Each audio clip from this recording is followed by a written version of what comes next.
Hey, good evening, everybody, and welcome to Pop Go the Writers, episode 47. That's Not right. possible.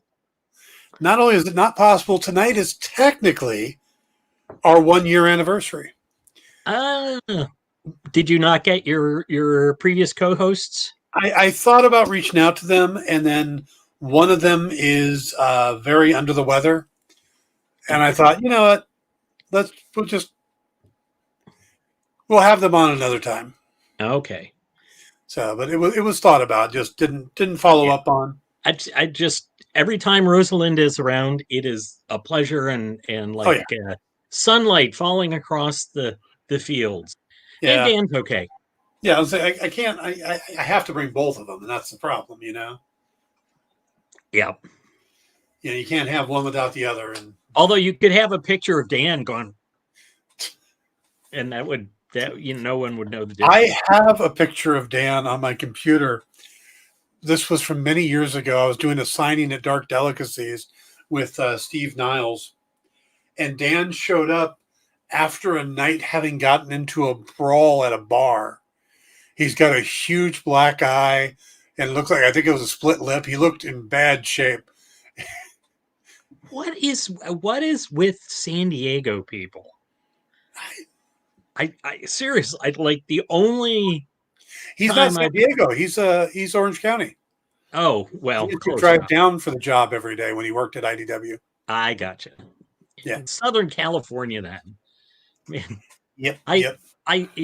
People say to me, oh, well, we just get into brawls and then we buy each other beers afterwards. And I'm like, I'm from Detroit. If we get into brawls, somebody's probably in the hospital. Not that I avoid them for exactly that reason. Yeah. I've been pretty lucky at my size. I don't get into a lot of brawls. People don't tend to want to fight me, so it kind of works out okay. Yeah. The few times I hasn't gone well for them, but it's not that I can't fight, but I'm happy not to. Sure.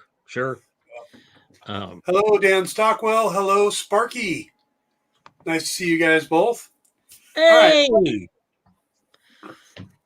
By the way, Dan is one of the backers for the Karma Kickstarter.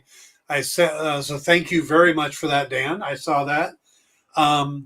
Sparky is an old friend of mine, by the way, who once when I was living in Southern California, I ended up without a place to stay, and Sparky graciously opened his home until I could find a new place to live. So nice. Before we jump in, we're going to talk about a few different things today, but I just want to throw into chat anybody who's interested in the Karma Kickstarter. That is the link right there. We're doing really well. We broke. We're on the second stretch, going towards the third stretch goal. So, fingers crossed. I know we're trying to get up there to the point of, hey, Dan, write a sequel, and we're getting close. So, hopefully, this will keep going. And would you call that a second coming?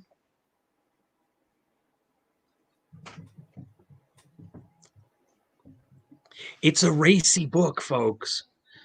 Yeah. You have read the book. I have read the book. I did enjoy it. It was a little different than what I was expecting. Okay. In what way? Slightly more graphic than I actually was expecting. But around, and I hope you don't take this in the wrong way, but around the level of a Skinemax kind of in terms of graphicness. Yeah. Obviously, in terms of story, much better. Well, thank you. Yes. So, I don't think anybody outside of myself and Dynamite have actually read the story besides you. Wow. So okay. Yeah. Yeah. Yeah. So it's called Karma. Yeah. No, the second book, Karma: The Second Coming. Oh, that's a good point. Yeah. I want my residuals. Oh, the money. Okay. All right. Let's get on to some of the topics we But please check out the Karma Kickstarter. It's going on. We're getting close to a third stretch goal. We got a few other things planned. I actually dug into some of my old photography that may be part of one of the future stretch goals if we get there. We'll have to find out about that. But it's going really good, and I'm hoping to keep it moving. And if you're looking for a kind of risque romance book, well written and well illustrated, then you should definitely check out the Kickstarter. And Dan didn't even pay me for that. No, I didn't. So I'm sure the bill's in the mail. All right, we're gonna cover a few different things. We are going to talk about Book of Boba Fett. That's going to be the big conversation. But we got a couple other things we want to get to first. We're going to start off with an older series. Paul was just catching up on Titans. I have watched the first 2 seasons. I haven't had a chance to see the third, but Paul has some thoughts on it. I described it thusly. For me, watching Titans is like how you got a bad tooth and you keep kind of tapping at it. Like, is it really? Ah! That's how that feels to me. They have a wonderful, wonderful cast. And then I cannot, and hey, look, I know not everything's for me, but it's just like these characters, and then it's dark and it's dismal, and it's like, we haven't said fuck for a while, so we should probably say that now. I really like the cast. Like I think that they did a remarkable job with most of the casting, but I just get so tired of it's supposed to be mature, but it doesn't feel that way. It just feels kind of grimy and yeah, not I like, not that the Titans era that they mimic, that they're taking inspiration from, didn't have its dark moments, but the gloom. What really bothers me though is that I'm like, why are you watching this? Like, I started at season 3, and I'm watching it and going, why? You didn't like seasons 1 and 2. But it may have something to do with Dick Grayson being one of my favorite characters of all time. But meanwhile, I also caught up on Young Justice, which I love, and it can also get a little dark at times, but it's gorgeous. I love seeing my friend Christopher Jones's name in the credits now. He moved out to LA to work on Young Justice, as he worked on the Young Justice comics. So, compare and contrast. It's like Titans, I'm just like, oh my God, it's relentless. And Young Justice, not quite so much. Not quite so much. I really enjoy that show. How about you, Dan? What did you think of the first 2 seasons of Titans? I really liked them. I enjoyed them. Mm-hmm. Not there Don't was some go really to the good, Kickstarter anymore. where I liked. It's funny. I liked the flashback scenes more than the modern day in a lot of them. Interesting. I liked when they were more of a team. I liked the guy they had play Aqualad for the short time he was in there. Yeah. I really like Hawk and Dove. And anytime we focused on Hawk and Dove, I was like in it. Yeah. Robin, not that big a fan of the younger guys, the Beast Boy and Raven. Mm-hmm. They're okay.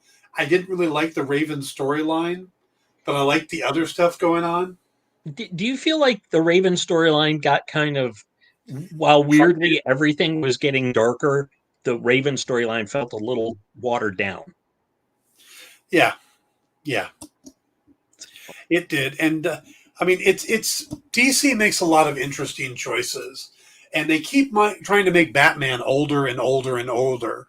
And where I think it's Ian Glenn, the actor who Yeah. played him. I never would have picked him to be Batman. I mean, maybe if they were doing Batman Beyond, but Yeah. Well, maybe yeah, he's not quite old enough for Batman Beyond, but I guess, make up he's for not it. quite young enough to be to be Batman either. So Yeah, it just seems very, very odd. I like him. I don't have a problem with him as Batman, yeah, but yeah, it's like, wait, like how old was, it, when did he first bring on a Robin? It like feels like then he must have been Batman for a really long time before Robin came along. I think the problem that DC has is Marvel. Is that when you watch a Marvel show now, they've gotten everything where it merges together. Hmm. So, so you go to these shows and it's like, well, they're bringing back Michael Keaton into the Flash, and then we've got Ben Affleck, and we're about to get Robert Pattinson, and then you got Ian Glenn or whatever his name is on Titans, and then they're talking about Batgirl might be Michael Keaton, but there's another there's all these different iterations of these characters, and there's no single driving force behind what they're doing.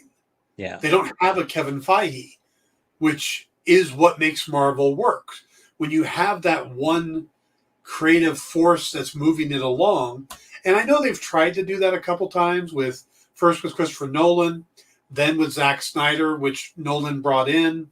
Yeah. They had that direction going, and then the moment Snyder stepped back because of his daughter's death, they start going all these other directions. And I think the bottom line is the only thing I could see them doing is this Flashpoint movie. If they use it to set the universe right, where everything makes sense, great. Yeah. But if they're going to keep doing this all over the place thing, it's like, why didn't they bother to put a Batman in Arrow or in the Arrowverse? If they're going to have 97 Batmans all over the place, why not there? They name drop him. They give us a Superman in that universe. They've never given us Batman. Oh, well, they gave us fake Batman. Yes. And they gave us bitter older Batman in his exoskeleton. So there Yep. have been Batmen. Yeah. By the way, if I think the guy that I keep hoping that they will actually bring the guy who played Batman, who played somebody playing Batman. Sorry, spoilers, but this whole show is spoilers. So, the guy that was pretending to be Bruce Wayne, I really wish they would bring him back at least in a little bit for that because he was good. I've been a fan of that actor ever since he was in a TV show called Alphas, which was kind of an X-Men analog. Right. Yeah. Yeah. So, all right. I think of the shows they're doing, I think Titans is okay. I think Doom Patrol is better. See, and I'm not a fan of the loopy Doom Patrol, the Morrison and followers, you know, after. And so I watched the first season. I went, okay. You I got think I Matt even, Bomer. You got Matt Bomer and Brendan Fraser. I'm in. yeah, yeah. Oh, And and Timothy. actually, oh shoot, now I'm gonna forget her. The lady who plays Rita Farr. Um, April Balby.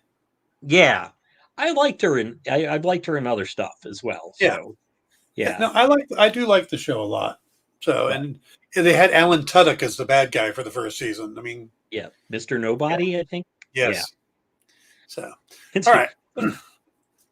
Oh, go ahead.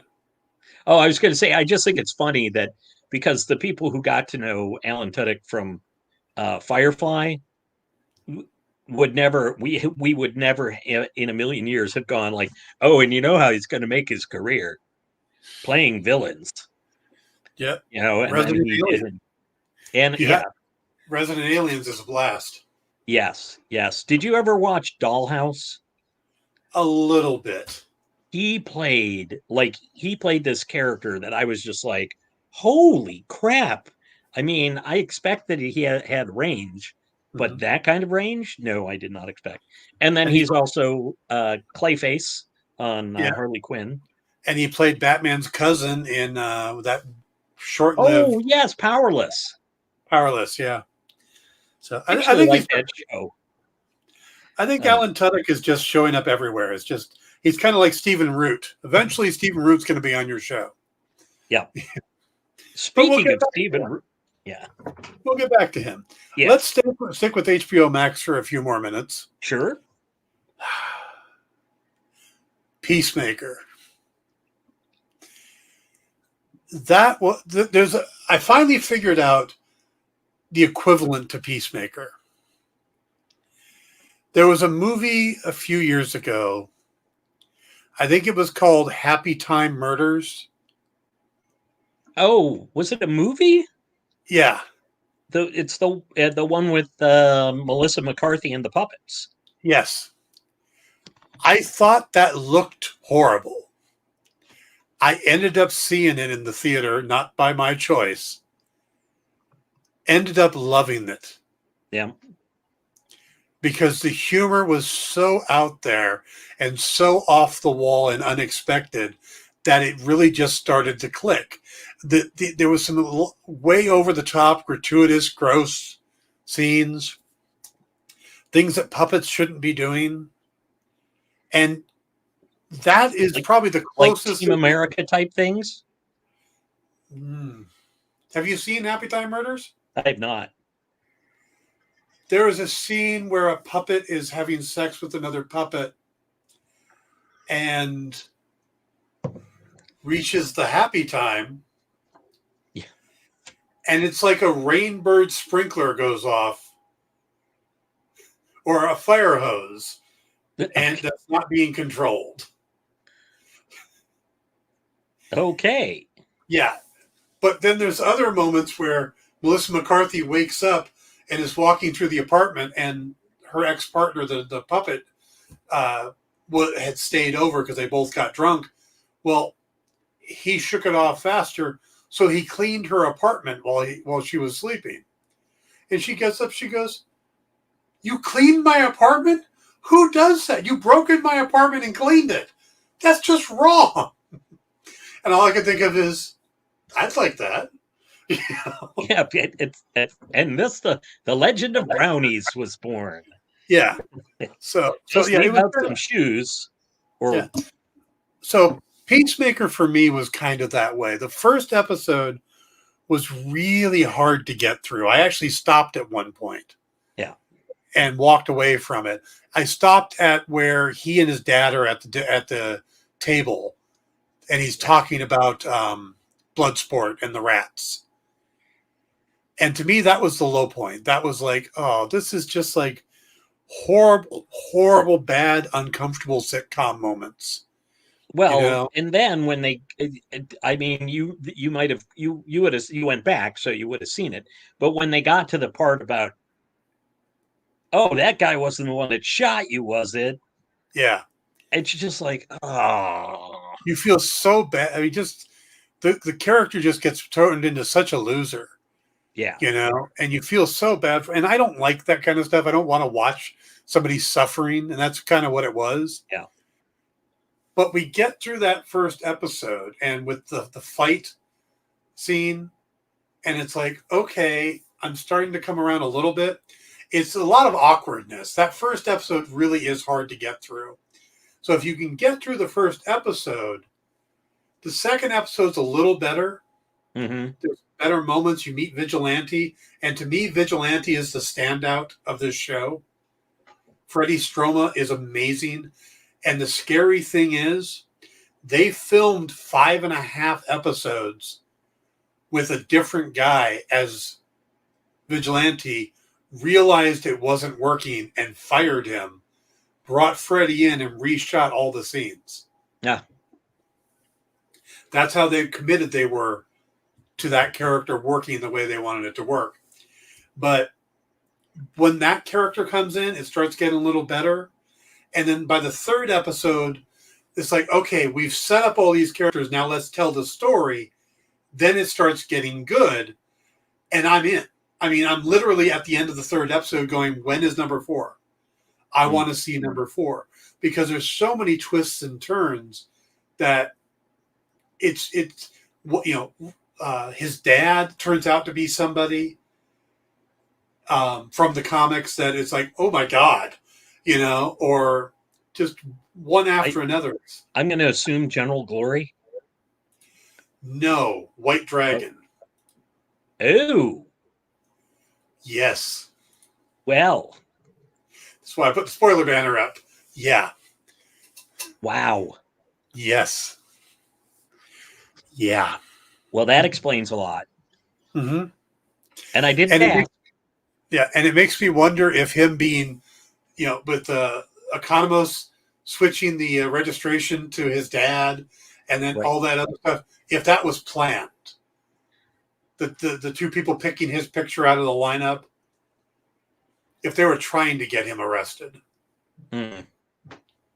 So, like Amanda Connor's working some mojo there. Amanda Waller. Yeah. Amanda Connor's much cooler. I don't know. Maybe not cooler, but... Yeah. I think Waller may be more dangerous. Yeah. Do you get the feeling like they're setting up Waller's daughter to kind of be more the comics version of Waller at some point? Maybe. I don't know. Yeah. I did find... Okay. First thing, we have to talk about the elephant in the room. The opening credits. I'm the only person on the face of the earth that just went, what the? Oh, no. We all went, what the? But then everybody got into it. Everybody but me. Yeah. Like, I'm still like, that was dumb. It just... But it's supposed to be. Yes. Keep in mind, I love a lot of stuff that James Gunn has done. Mm-hmm. I'm not like going, except that I'm just like, I think it's just one of those things, and we'll see. I haven't gotten through episode 3 yet, but we'll see. It's may just be that this is one of those things that's just not for me. And it could be. And I was on that same train through the first 2 episodes. Yeah. Episode 2 was just enough to get me to watch episode 3. Mm-hmm. But then I knew I was going to talk about it this week. I needed I already planned the show for Tuesday. So I'm like, I'll watch all 3. But I literally, by the end of the 3rd episode, I really liked it. Yeah. And it became a James Gunn thing for me. But you look at like the music video he did for Guardians of the Galaxy Volume 2 with David Hasselhoff and all that. It's like, that's not that much different. And the whole idea here is the opening credits is through Peacemaker's eyes, how he kind of sees himself. Mm. So that's why it's a big dance thing, and it's, everybody's around him. But the dance moves are just so bizarre that I'm totally expecting to see TikTok videos trying to mimic it. Yeah. I would not be surprised. I would not be surprised. You know who my favorite character is so far? The neighbor? I can't remember the character's name. Huh? The neighbor? The janitor, actually. Okay. God, I can't remember his name. I love that actor is usually good in everything. And I just thought he was hilarious. Like, no, man, you can't trust me. But no, I just told you. If anybody asks, I'm just going to tell. And he says, he's like, if I tell you something, you won't tell anybody? Oh, yeah, sure. Yeah. I love the fact that he gets offended on behalf of Aquaman. Yes. Yeah. So there are some very funny moments in there. And like I said, if you can get through episode 1, 2's a little better, 3 is a lot better. Yeah. So, and we finally figure out what the hell a butterfly is.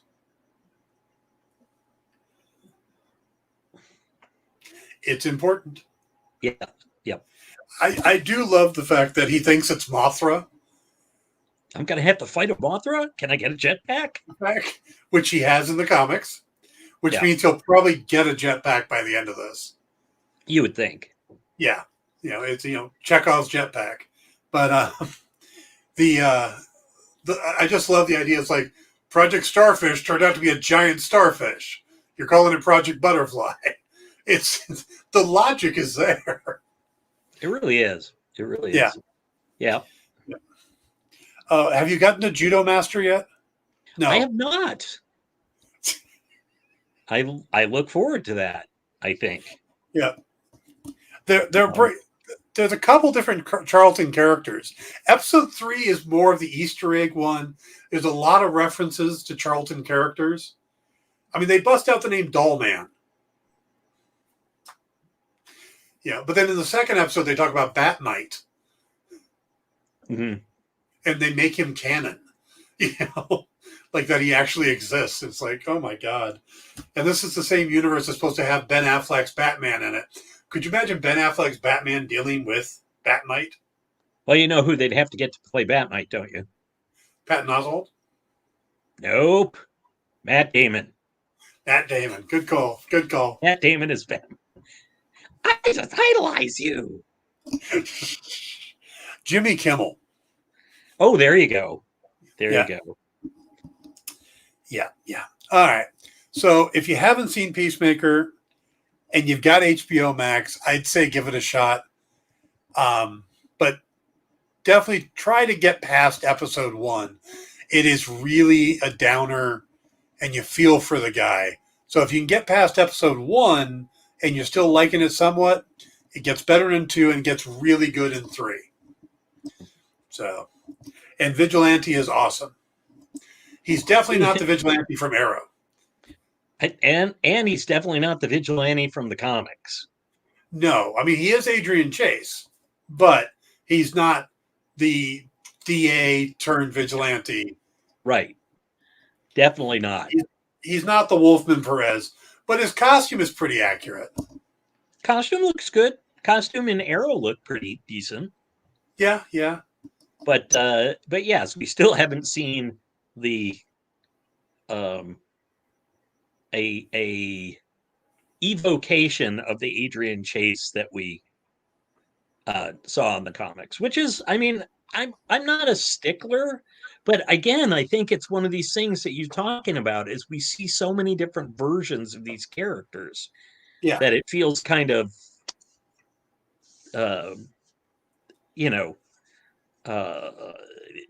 it's kind of like, wait, okay, but which, yeah. Well, it's not that DC can't do all these different versions, but at some point they got to go, yes, they're all separate versions or they're all connected. One or the other. You can't go, well, these are connected, but those aren't, and this is, and that isn't, and this is. Yeah. And that one's got an exemption because it's Earth. What were we going to call it? Oh, we weren't going to call it anything, but it's a different Earth. Yes. Yeah. So it was going to be part of it until we decided that it's not. Mm-hmm. That's how it feels. And if you don't have HBO Max and you're not going to get it, but you're a little bit curious, if you go out on YouTube and put Peacemaker intro credits, yes, you can see it. They put it out there. It's one of the few, and everybody I've seen other than Paul has said the same thing. When it comes up and they give you that skip intro option, nobody has taken that option. They're all watching the dancing. Oh, is it? Do they use the same intro for every episode? Oh, I just thought that was for just the first episode. It's the intro. It is the show's intro, and it is so ridiculous. It's brilliant. I'm not going to argue with you. But if anybody else who gets a chance, watch the video and comment below. Let me know what you think. Yeah. I mean, I could play it here, but I don't want to torture Paul because I know he doesn't like it. So, well, plus I don't know if playing it on your anyway. There's ways to play it without getting copyright infringements. Gotcha. But anybody who's interested, I'll put the link in the chat. Ta-da! It's only go to YouTube and Twitter, but I if you're love on how Facebook, every time you post anything, it posts twice. well, yeah, one to YouTube, one to Twitter, or to Twitch. Ah, Yeah, it's supposed to what go you to were saying. Facebook too, but I don't have, for some reason, that's not working. I have to figure that out. But all right, All right. let's. So go ahead. One less DC cinematic thing that I noticed, or you were still on Peacemaker? No, go ahead. Have you seen the costume shots for Batgirl? Yes. Now, the Batgirl of Burnside, it's a cool costume, not necessarily my favorite, but holy crap, did they go all in? It is very, very accurate to Cameron Stewart's design. Right. And that's great. I'm not a big fan of that design, but it's that design. Yeah. And that's that to me, it's something, because very often, they'll they'll go for something that's no design you've ever seen in the comics. But see, that Batgirl's got another issue with it. It's like they're bringing J.K. Simmons back as Commissioner Gordon to be her dad, but then they're going to bring Michael Keaton in to be Batman. And wait, where was Gordon before? Simmons was Gordon in Justice League with right. Affleck. I can't keep track of the versions. Yeah, exactly. So yeah. I really want Warner Brothers to find. I'll do it. If you guys want, I'll come in. I'll keep track of all this stuff, so you stop shooting yourself in the foot constantly. Just somebody to guide you guys into making this thing a cohesive universe, or stop trying. One of the two. Yeah. I'm wondering because they've got Jeff Johns in there. They tried that for a while, but he's not doing it anymore. Yeah. And I just see his name on just about everything. But also, there was the hullabaloo, and I don't mean to make light of it by saying that. I just don't know a good way to describe it, where people were, the people who were upset with Joss Whedon's way of doing things on Justice League were like, and Jeff was no help at all, which was like, ooh, that's unfortunate. There have been 3 or 4 different regime changes. Obviously, I don't know the ins and out of that. There has been 3 or 4 different regime changes with Warner Brothers. The guys that were backing Zack Snyder were gone when his daughter passed, and the new guys brought in Whedon to fix it, and they're gone before the movie even came out. And someone else approved the idea of Snyder doing his version of the Justice League for HBO Max. And then by the time it was actually aired, a different regime had come in. And now, of course, Warner Brothers was sold to Discovery. And that sales AT&T and then to Discovery. Yes. Yeah. So it's going to be interesting to see. Maybe Discovery is going to get their head, figure it out.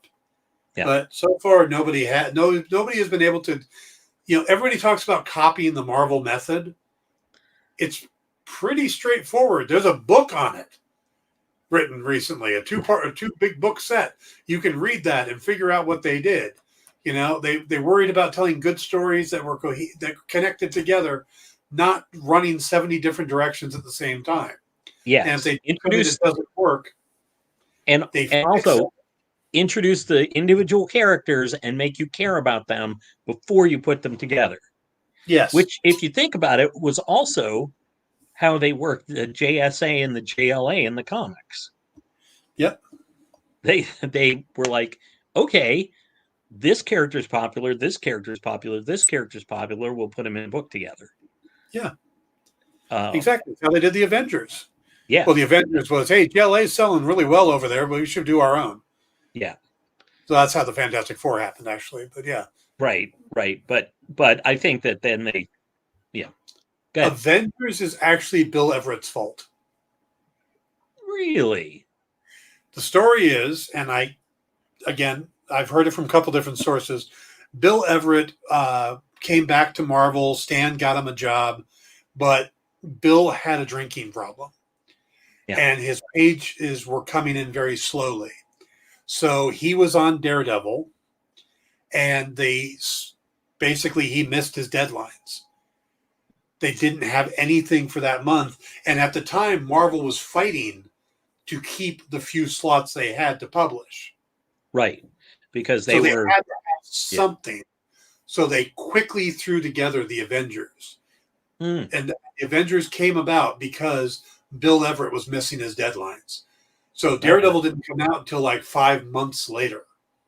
Wow. So had Bill And Everett, yeah, we never would have yeah, got the Avengers, or we would have got the Avengers much later had Bill Everett been able to hit his deadlines.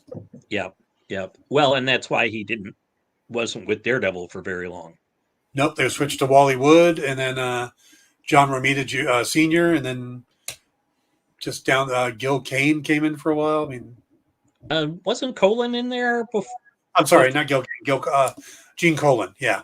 Colin? Yeah, Colan took over, I believe, if not immediately, right after Romita. And yeah, Romita wanted to stay on the book, but Ditko had left, and Stan asked him to just fill in on Spider-Man. And then he just stayed on, he never got back to Daredevil. yeah, But I think Romita talks about how he really wanted to stay on Daredevil, that he really felt he was getting somewhere and making it his own. yeah, yeah. So, So, all right, yeah, all right. We should probably move on to Boba Fett at this point. okay. All right, okay. So I have issues with this episode. Interesting. I have a lot of issues with this episode. Very interesting. Go on. If and you called it last week, the murder of, or the slaughter of the Tuscans, Mhm. I really didn't think they would do that. I didn't How think they would follow that trope. now I know it's been evoking cowboy movies, but how many times have you seen that scene? Yes, that I had a problem with. It's like you never even gave these guys names, Yeah. and you wiped them out. You fridged them just to move the main character forward, and that just bothered me. I did not like that. Now, and we see the dead, the leader dead. We saw the stick for the little boy that he was talking to. That got thrown in the fire. We never see the female, anything Right. that the female, but still, that just, I don't know, that bothered me a Well, lot. here's something that in tying in with that. Last episode, I believe it was, where he said, "You know every grand grain of sand in the Dune Sea," and they said, "Oh, some people survive by fighting. We have survived by hiding." Like, at least establish that there've been flyovers or something. That's how they were, like, because otherwise it's just like, aha, we are, we are the masters of the Dune Sea, completely capable of hiding ourselves from prying eyes. Oh, except these lunkhead bikers. Hey, I just saw that bald guy from the Tuscan Raider camp riding his bantha towards Mos Espa. If we follow that back, do you think we'll find them Tuscans that we want to kill? Yeah, well, yeah, but it's just like, yeah, I mean, as good an explanation as any, because those guys were not the brightest bulbs in the lamp. Yeah, Um, that's problem one I have. yeah, Problem number two. we get the train robbery scene in episode 2, Yeah. and we kind of find out that the Pike Syndicate, not all that impressive. We meet Jabba's cousins, the twins. We meet Black Chrysanthemum. Yep. Awesome. Now we have big bads. We have what's going to be the problem. No. We get one attack from Black Chrysanthemum. We get a fight scene where everybody waits their turn to attack him. They throw him in the pit, or they drop him into the Rancor thing the same way they did the assassin last. So now they're using that again. And then the twins show up and they go, "We're sorry about that attack. We brought you a Rancor and a good actor. You can keep them. Hang on to the Wookiee. We don't need him. We're going to get out of here because it turns out this place is promised to somebody else. Got to go. Bye-bye. Sorry again. Mea culpa." So who are the bad guys? Well, it turns out it's the freaking Pike Syndicate again, who we just thought weren't that big a deal. Now they're back. So it's like... Well, although I will say, if you think that Danny Trejo was being honest when he's like, "Oh, yes, they imprint on their..." I'd like, if that isn't a trap, I'm going to be awfully upset. I think it's perfectly exactly. I don't think they're twisting on that one. I think that because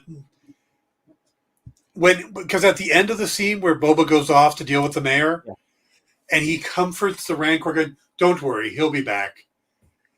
I get the feeling that we're just going to end up with Boba walks everywhere. He needs something impressive. He comes walking into Mos Espa on a Rancor. Yeah, but see, to me, the "oh, don't worry, he'll be back" could have been, "and then you can eat him." But no. I'm probably giving it too much credit because it seems weird to me that the Hutts go, "Here, we have barely had time to learn that." What's his name again? The Black Croissant. Black Chrysanthemum. Yeah. Yes, they barely had time to learn that his attack didn't work when they show up with a Rancor going, "Oh no, we're sorry." I think what happens is they show up, and he misses his check-in time or whatever, but they show up one way or the other, and when they see Boba walk out, they've got this plan because there is a war coming. So they want to bail to let Boba go up against the Pike, and then they'll deal with... Because you notice that when he says, "Renounce your claim, and we'll give you back your Wookiee." Oh, we don't want our Wookiee. They never renounce their claim. So I think what's going to happen is they want Boba to take out the Pike or the Pike to take out Boba, and then they'll deal with what's left. Right, because war is bad for business. Yeah. But they don't want to have to be watching over their shoulder through any of this. So they make this grand gesture. They give a Rancor calf, and then they bail. And then, so that, I think that's what they're doing, is they're just trying to lock in, let them fight. We're out of it. No problem. And then, so I think they'll be back in a, nefarious way. Yeah. But so that was my second problem, how they bail so quickly, and any sense of urgency or threat just seems to be gone. And the third one has to be the slowest speeder chase ever with the most out-of-place speeder bikes ever. Well, and they were all... Oh, go ahead. Yeah, okay. I was going to say, now I've heard a lot of people talk about, well, it's just like on Coruscant when Obi-Wan Kenobi went to the diner. It had that mod look to it.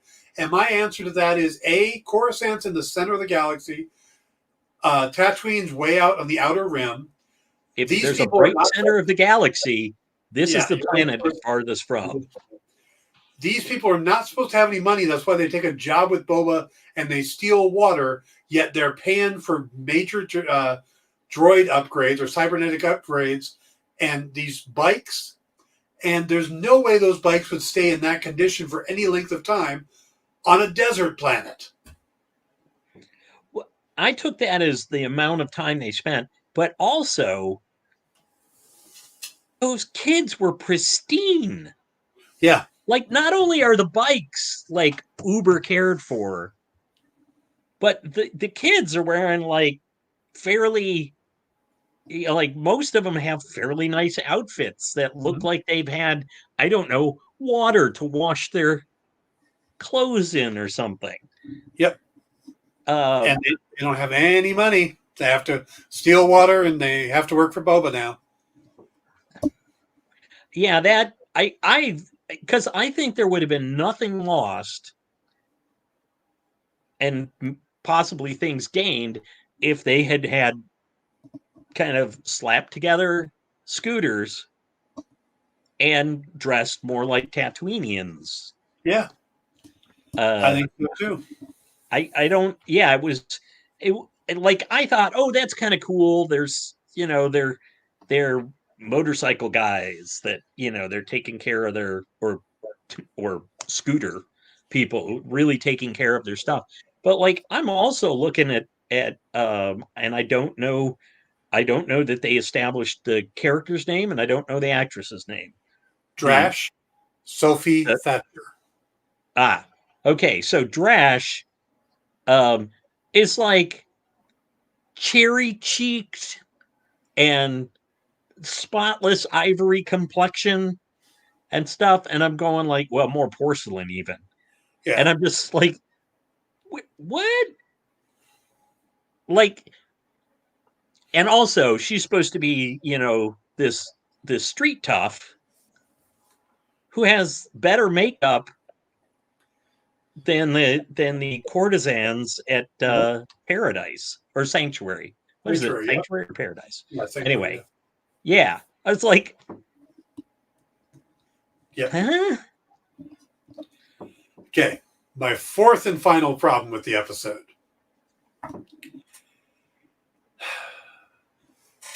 Besides the fact that these poor litter of people had to carry out these two huge huts and then turn around and walk all the way back with them.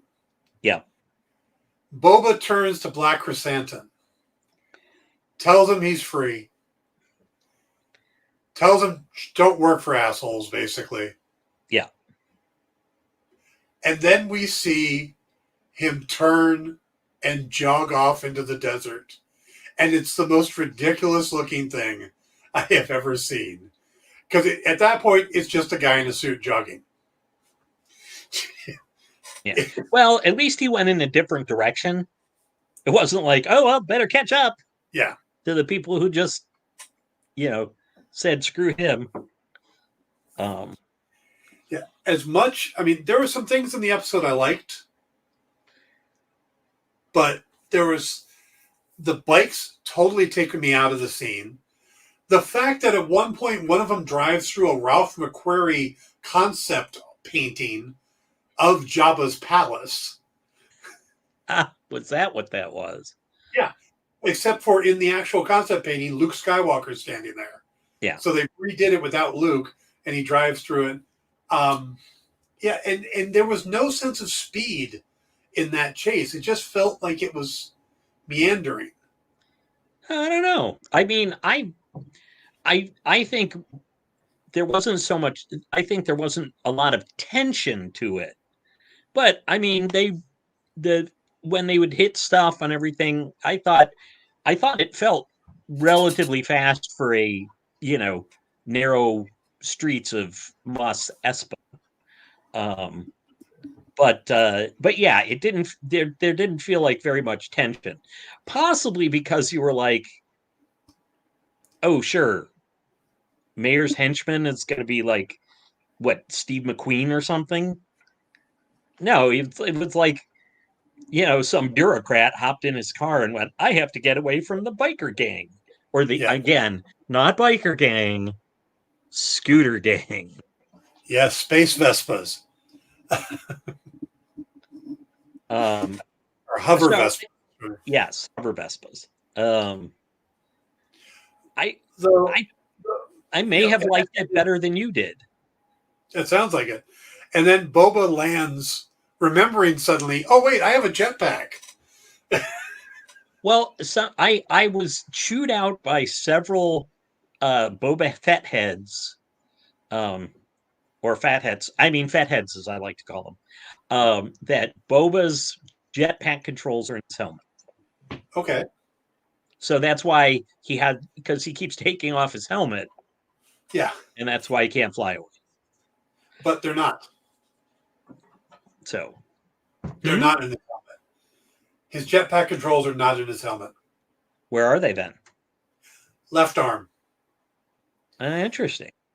Watch The Mandalorian, the early episode where the biker gang tries to steal Yoda, and he trades his jetpack to the little guy in exchange for to get the baby back, and the guy runs off with the jetpack, and he goes teet teet teet, launches up into the air.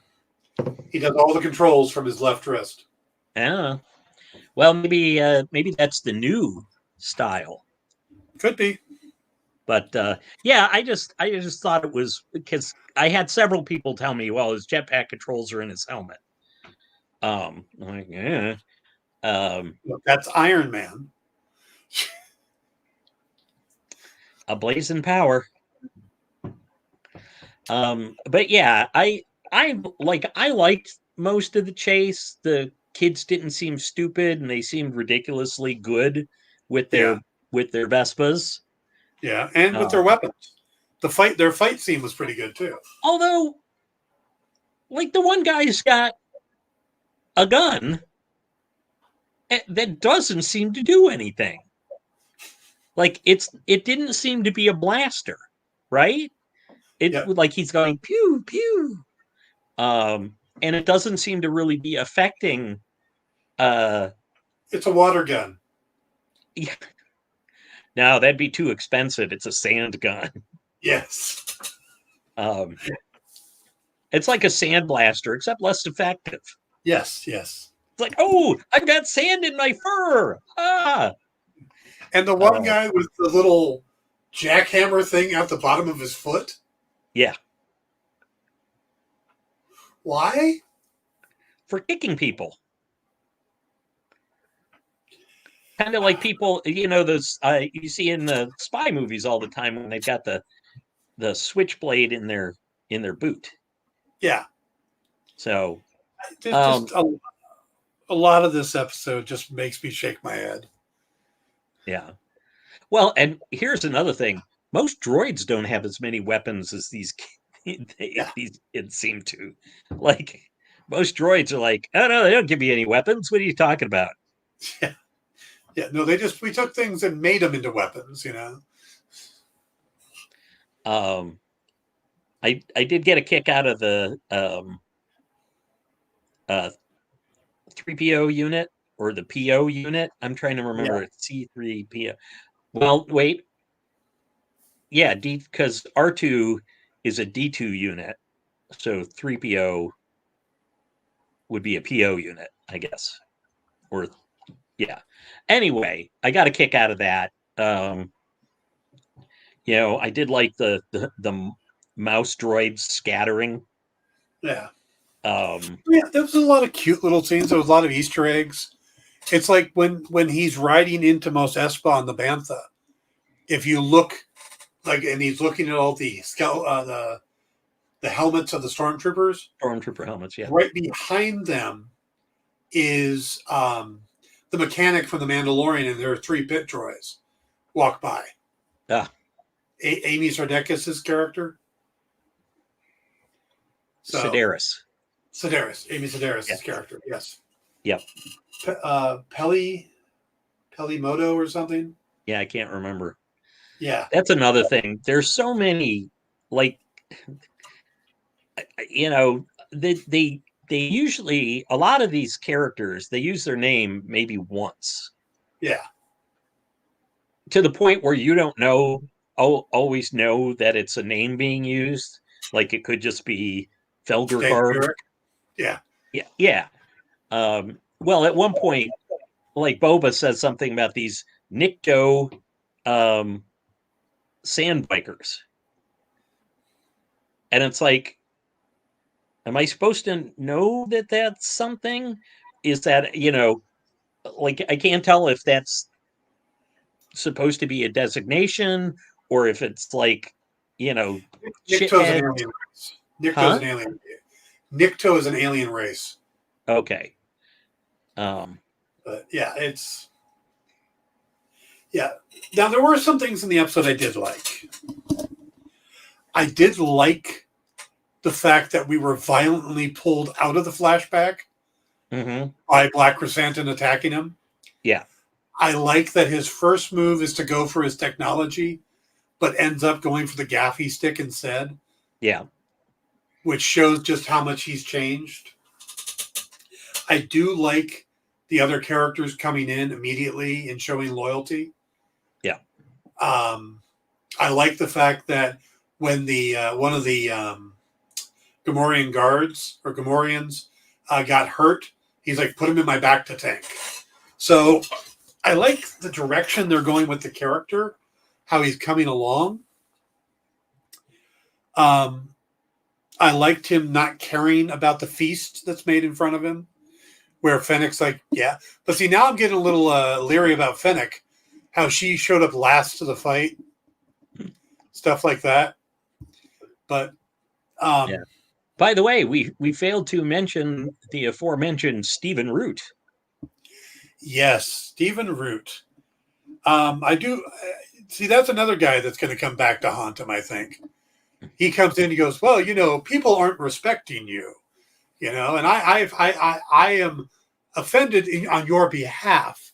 And he's playing Lothar Peel, I think is his name. Yeah. A watermonger. And no other planet a watermonger would exist. But I do like how Boba handled the situation. It's like, here's a a reasonable compensation for what you lost. Yeah. And I'm going to hire these guys so they stop doing it because they need jobs. Yeah. And drop your rates. Yes. By the way, I think that we may find out that the bikers are in cahoots with Stephen Root.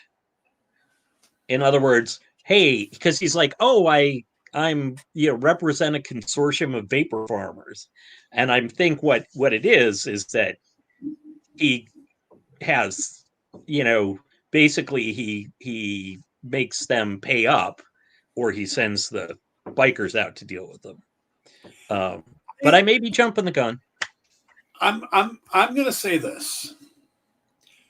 For the last year, we've been watching these Disney Plus shows, and we come up with great speculation, great storytelling speculation, double crosses, and this person's not being honest, and that person's not being honest, and this is going to be a twist. And we blindly overlook the obvious. Sharon Carter's a power broker. No, that's not possible. It's a Skrull, Dan. It's a Skrull. It's Agatha all along. No, it's Mephisto. No, it's Agatha all along. And it's that we might be trying to read too much into these shows. What? So I'm at a point now where I'm just like taking a lot of stuff at face value. So like the Rancor and the because the reason it's Danny Trejo is because it's Robert Rodriguez directing it. Yes. And Robert Rodriguez is going to get Danny Trejo into everything he does.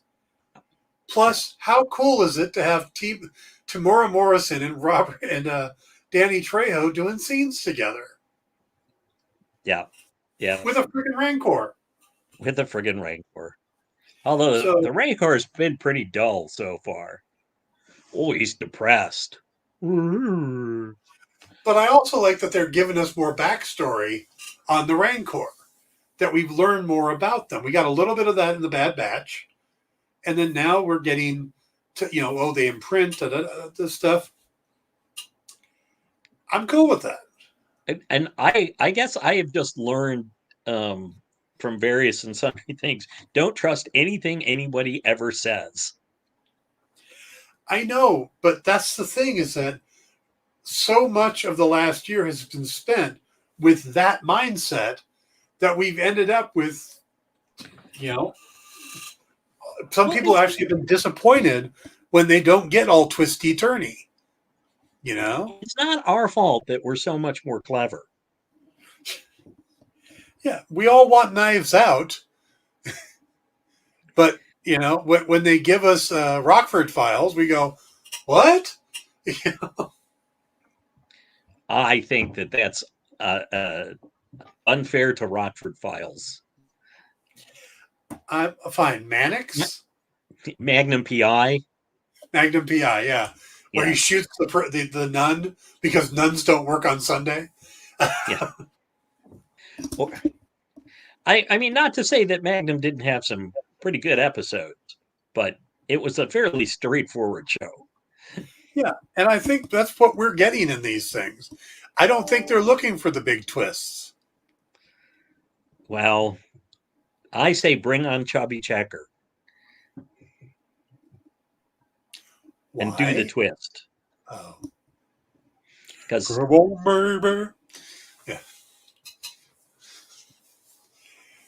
So like the gopher from Caddyshack. Yep. I'm all right. But yeah, I don't know. There's just stuff where, and I think part of it is that they drop in stuff that in a longer form thing might be a twist. Yeah. And then it's not, because they don't have room for that anyway. Right. But it keeps us guessing. Yeah. So, yeah. But by the way, I did think that Danny Trejo gave a bit of a knowing smirk after he said, "Oh, he'll be back." But that may just be Danny Trejo. Does it? Danny Trejo gives you that same smirk when he hands you his taco, when he hands you your tacos at his restaurant in Los Angeles. Enjoy them. Like, here, you try first. That's right. But yeah, I don't know. I kind of would like to see a little more twisty turniness, but it's funny, is that's kind of where I've been having an issue. Is we're in the episode, we're going along, we're seeing 8B8 is giving us the layout of all the different syndicates or everybody, all the families, and suddenly it's like, oh hey, it's Stephen Root. And when you stop in the middle of a show and go, oh hey, it's Stephen Root, you are taken out of the show. And then it happens again. It's, hey, it's Danny Trejo. Or, hey, why the hell are those bikes in this thing? When you have, there were so many things that just took us out of the moment that, I don't know. It wasn't that good of an episode. I did not recognize Stephen Root at first. Oh, instantly. Only thing that made it more obvious if he came in asking about his red stapler. Well, or if he'd had fancy plans and pants to boot. Yeah. And they're robbing me, and I said no salt on my margarita. I'm just going to burn down Mos Espa. Yes. I warned you. Oh my goodness. And I liked how, though, they said, Boba's like, you're welcome to move to Mos Eisley. And everybody kind of went, eee. And I'm familiar with that expression, because it's the same expression that I get when I tell people I'm from Detroit.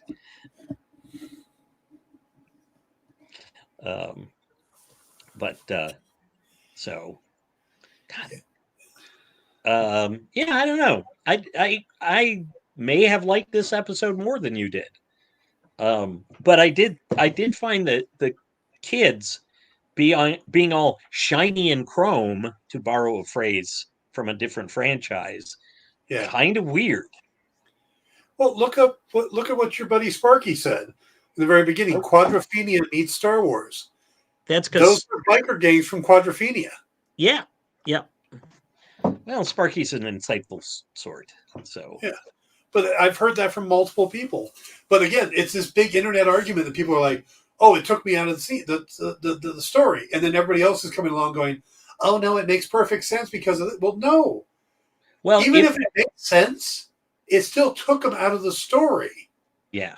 Well, we're waiting for the big fight between the bikers and the rockers and the mods. Yeah. Get it? Mods, because they have modifications. See what they did there? Mm-hmm.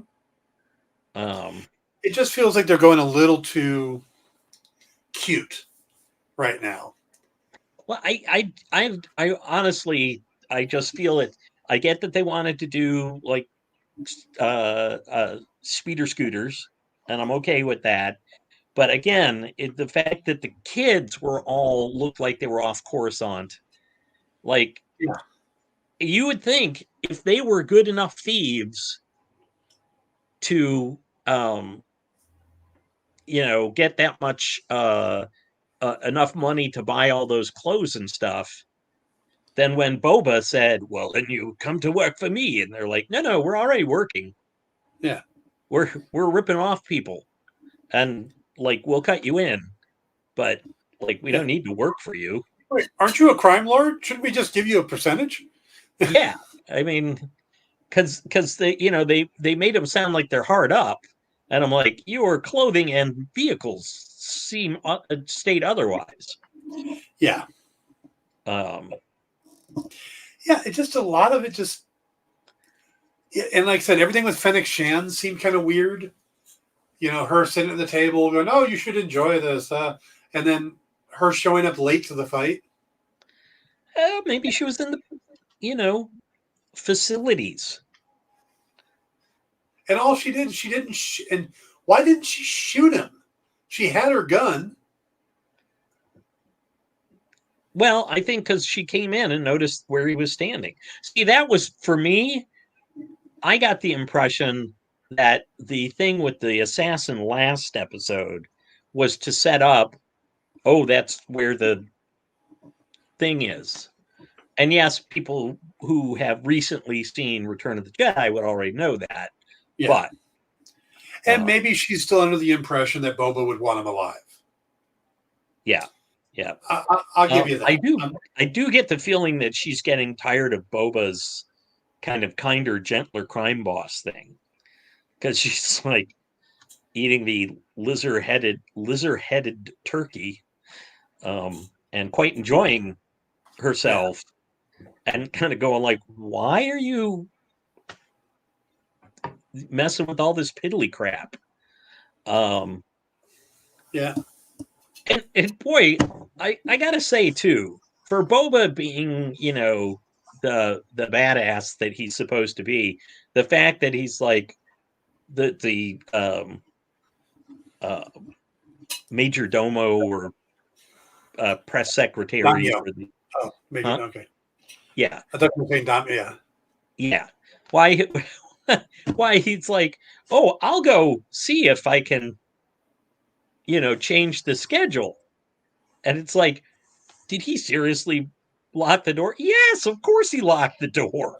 Yeah, you should have You followed let him. him. In. You Yeah, should we'll have go grabbed him by the head tails Yes. and marched him in. I mean, not to say that, I'd make a better crime lord than Boba Fett. But you'd make a better crime lord than Boba Fett. Yes. And I definitely I'm talking with my conscience. Yeah. I would make a better crime lord than Boba Fett. Yeah. I wouldn't be walking from the palace to Mos Espa back and forth constantly. What? He can't afford a speeder? He's a crime lord. He can steal a speeder. You can Yeah. just take one. Hey, he calls a cab, and the guy's like, "I'm here to pick up Boba Fett," and he's like, "Get out! I'm here Yeah. to take your car." Yeah, it just seems really weird that So, he's so, just. so if he does take the cab, you can now pay for it in helmets. That's true. Um, but it's just, yeah, it's very odd that he like, I'm going to walk. Why don't you have a bantha? Yeah. You left the Tuscans camp with a bantha. There's plenty out Um, there. You could easily get one. yeah, they're not. Yeah, and Yeah. or a speeder bike. Yeah. You know, um, yeah, I can't imagine Boba Fett can't go. I'm the crime boss. You're getting off your speeder bike. Exactly. Yeah, um, it does seem very. There's just some oddness that I don't feel has been adequately explained. Yeah. Um,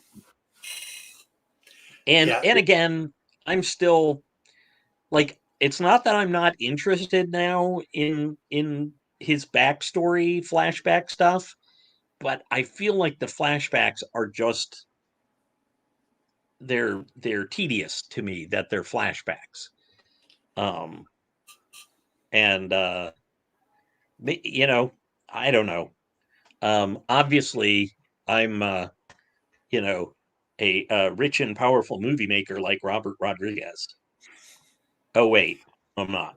So, you Boba know, and Fennec walked to the mayor's office while the four biker guys followed behind on their bikes. yes. By the way, how long do you think till we get hoverboards? You know, oh, he'll get some 12-year-olds on hoverboards to be part of his gang. Yeah. Yeah. Um, Just yeah, I don't I know. would I feel like I'm missing something yeah. because I I do like still, most of. Go ahead. yeah. Sorry. I'm still enjoying the series Yeah. and I'm looking forward to the next episode and see what happens.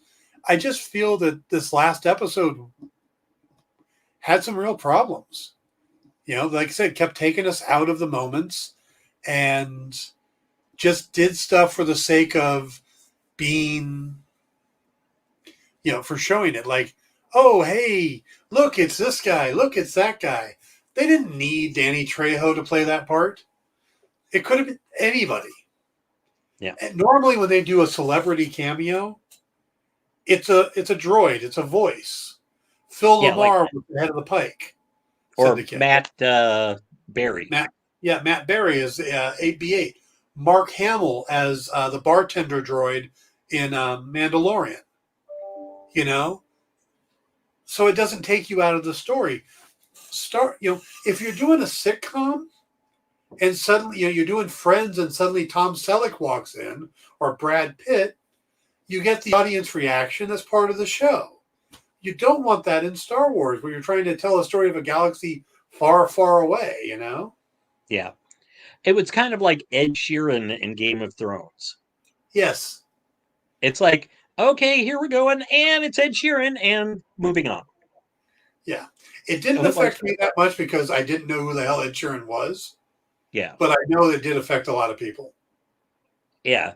But that is something where if it does, but that also may mean that those characters are bigger than we think they are. Could be. That they'll be more instrumental. But then it could just be a cameo. I mean, it just I don't know. Yeah, I think the Rancor thing is going to be. I think it's going to end up with him coming into town on the Rancor because it's because of him having to walk everywhere, and it's going to be impressive as hell. But the Rancor is a calf, so it's not even that big yet. Yeah, I mean it's big. It's a Rancor, but yeah. Then of course he won't be the first one in his family to ride a Rancor. Omega already has. Omega. Oh, we've got to say it with. Oh, wow, that was right. That was nowhere near a New Zealand accent. No. It went right up to the Celts, the Gaelic. Yeah. It did. Yeah, your flight got derailed. Yeah. That's that's the problem with your father being a immigrant from Scotland and living across the growing up across the street from more Scottish people. Like you veer into, and you're not being able to understand your grandmother when you were a kid. So I veer towards Scots very Yeah. often. Yeah. Grandfather was Scottish, part of the Henderson clan. I'm Clan Ogilvy. Ah. So, but no relation that I know of to Ian Ogilvy from The The Saint. Saint. The Return Yeah. of the Saint, actually. Return of the Saint. You're correct. Yes. So, I actually preferred him over Roger Moore as the Saint. well, we all know that Val Kilmer was the best Saint. No, we don't. No. That is one of those movies that I love, despite the fact that everybody's like, oh, that's not the Saint. And I'm like, yeah, I didn't have a big attachment to the Saint, but this is silly and that's silly. Yeah, it's that kind of movie. My dad used to work swing shift for a long time, and the Saint would run in the mornings out here. So he and I would watch it as he was getting, he would get something to eat before he left for work. So we'd watch the Saint together. And at that point, it was Ian Ogilvy. So that's who imprinted on me. Sure. Yeah, like Rancor, Ian Ogilvy's the one I attached to imprinted instead of Roger Moore. I was going to say, so if you ever saw him in person, did you attack him? No. I put him on my shoulder and I rode around town with him on my back. Yeah. Whee! Yeah. I do find that interesting that people get attached to who they do. I mean, it's off topic, but it's not. It's like you ask somebody who their favorite Batman is. It's usually based on who they first saw as Batman. Sure. Well, that's for a long time, I just thought of Roger Moore as James Bond because he was the first Bond I ever saw. Yeah. And so that's how I acclimated to Bond. Mm-hmm. How I bonded. Yeah. But then, of course, later in life, you go and you see Connery and go, oh, okay, yeah. Yeah. You see, I'm kind of funny is that I like all the Bonds for different reasons. But if I was going to sit and go, okay, I got enough time to watch one Bond movie, there's a good chance I'm going to grab a Daniel Craig movie or a Pierce Brosnan movie before any of the other ones. I was a big fan of all the Brosnans. Me too. I thought you were going to say never again. No. Never? No. Yeah. Might as well just see Thunderball. It's the same movie. Well, yeah. But it is interesting how you well, and even with Star Wars as a whole, we are hugely connected to the original trilogy. And then there's the people who mistakenly call the prequels the original trilogy because it comes first, and that's the first one that they ever saw. Yeah. Or the people that refer to Star Wars as A New Hope. I've grown to accept that, but I only get really shirty about it when people try and tell me it always said A New Hope. And like, you don't know what you're talking about. Mm-hmm. I will tell you. In the crawl, but no, it wasn't in the crawl either. Oh, okay. Originally, it did not appear until they re-released. I think I believe it was after Empire. They re-released both of them before Return came out for a brief period, like the summer before. Yeah. But anyway, that's when when Empire came out, it said episode 6, The Empire Strikes, or episode 5, The Empire Strikes Back. Yeah. because they knew at that point we can make as many as we want. Yeah. See, I think that's part of why I didn't like The Force Awakens and that trilogy. And it's not because of Rey and Finn and Poe. They weren't very good movies, but they weren't horrible. There was a lot of weirdness to them, and they kept trying to go different directions. But the thing I tapped out on Force Awakens because they tried to build on. They could have just focused on a new group, and it would have been fine. Instead, they wanted to bring back Han and Chewie and Leia and Luke. Yeah. And in doing so, they took away what appeared to be a happy ending for those movies. They could have done these movies without doing that. They didn't need to kill Han Solo. They didn't need to bring him back at all. I know Harrison Ford wanted him to die, but that's the only way he'd come back. He didn't need to come back. We didn't need him to come back. We didn't need Lando to come back. These characters had had their time. We could have played in a different era. Mando works because, the whole first season was a whole new era. Now, of course, season 2, they start bringing in all the extra stuff. Oh, it's Luke at the end. Oh, it's Ahsoka Tano. It's Bo-Katan. And I don't know if it's as good a second season as the first season was, but I liked when it was kind of on its own. I like the High Republic stuff I've been reading because for the most part, it's unconnected to the rest of the stuff. Yoda shows up, but Yoda's freaking old. But everybody else is new characters. I don't think we need to, they could have just left well enough alone. Let let Han and Leia have their happy ending. Let Luke start, didn't need to go all dark and.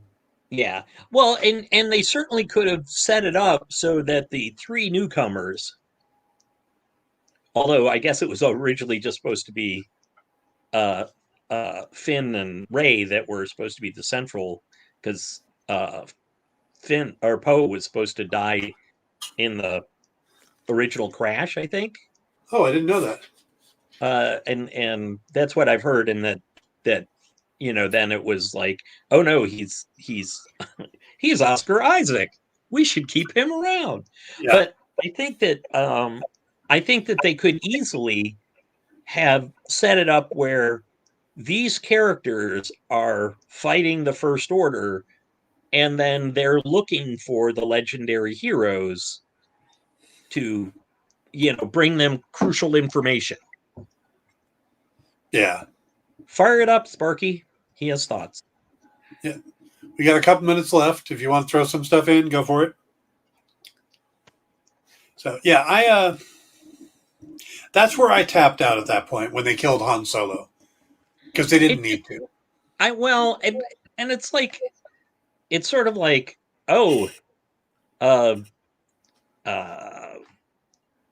if Charles Manson had his father went and like, hey, I know you've killed all those people, but come back to us, son. Yeah. Well, and Kylo Ren was a horrible villain. He was just an angsty teenager in a lot of ways. Yeah. There was no menace to him. Snoke was a joke, and then when we get back, it's like, wait, it's Palpatine again? What? Yep. So yeah, my mother had never seen. I think she had seen Return of the Jedi, and that was it. So we sat down and we did Monday movie night, and we watched all the Star Wars movies that she knows exists. Yes. We never got to The Force Awakens. Just pretended they didn't happen. We went into The Mandalorian, watched the 2 seasons. She loved it. She runs around the house in a Grogu t-shirt. She's got a little Grogu on her desk, a Grogu clock. Yeah. Happy as can be. She's better off not knowing Finn and Poe exist. What? Not going to take any shots at Rey? Well, Finn, Poe, and Rey. Okay. So just I didn't hate the final trilogy, but again, it's one of these things where um well, it's like you're talking about with DC not having its Kevin Feige. yeah, It's like, oh well, J.J. Abrams came to do one, and then somebody else did another, and nobody talked to each other. Like, how do you come back to Star Wars to do the final Skywalker trilogy and not have a plan? right. I still can't comprehend that. Um, it's just bizarre. Me neither. Uh, So, all right. That before we go, I want to remind folks that tomorrow night, if you're not a sports fan, there is a football game. It is a playoff game, and you might want to tune in or at least check YouTube after, because we're going to get the first trailer for Moon Knight. as opposed to the two teasers we've seen so far. Right. And they were just, this is the first official actual trailer.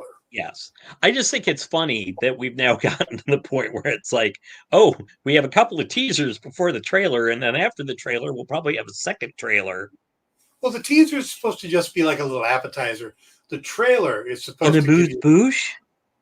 yes, it's supposed to give you more of a sense of what the story is going to actually be. Yeah. Although I'm old enough to both remember when Star Wars was just Star Wars and when like we got one trailer. Mm-hmm. You saw it at the movies. Yep. And it's like that was it. Oh yeah. Maybe some ads in the paper or an article or two. But yeah, not like, oh, now we've got a teaser to tease you for the second teaser that teases you for the trailer that then Yep. it's like they're really setting the hook now. Oh yeah. But you look at some of these movies coming out, and if you don't do that, you're not going to get an audience. Look at the what is it, the 355. Yeah. Great cast. Bombed at the box office. Yeah, everybody just said it's not worth, it's not worth the cast it's printed on. What's the point of and nowadays to get somebody to go, Scream won this weekend. Really? Yes. But Spider-Man's still doing well, but Scream was able, so it's like, haven't we seen that already? But isn't it 5 don't times know. now? I can't keep track. I don't like horror movies, so. What? Yeah. All right. We're going to wrap it up here. Sorry, Sparky, but we are at our cutoff point. So if you want to join us next week, or send Paul your thoughts and we can get him on there, or maybe have you come on. Work it out with Paul. So, yep. All right, guys. Thanks for tuning in. Remember the Kickstarter. The link's in the chat. It's still going for another 2 weeks or so. So please check it out. It might be something that you're interested in. Have a great week, Paul. Good seeing you, sir. Likewise, Dan. All right. Remember, new Book of Boba Fett on Tuesday, Peacemaker, or Wednesday, Peacemaker on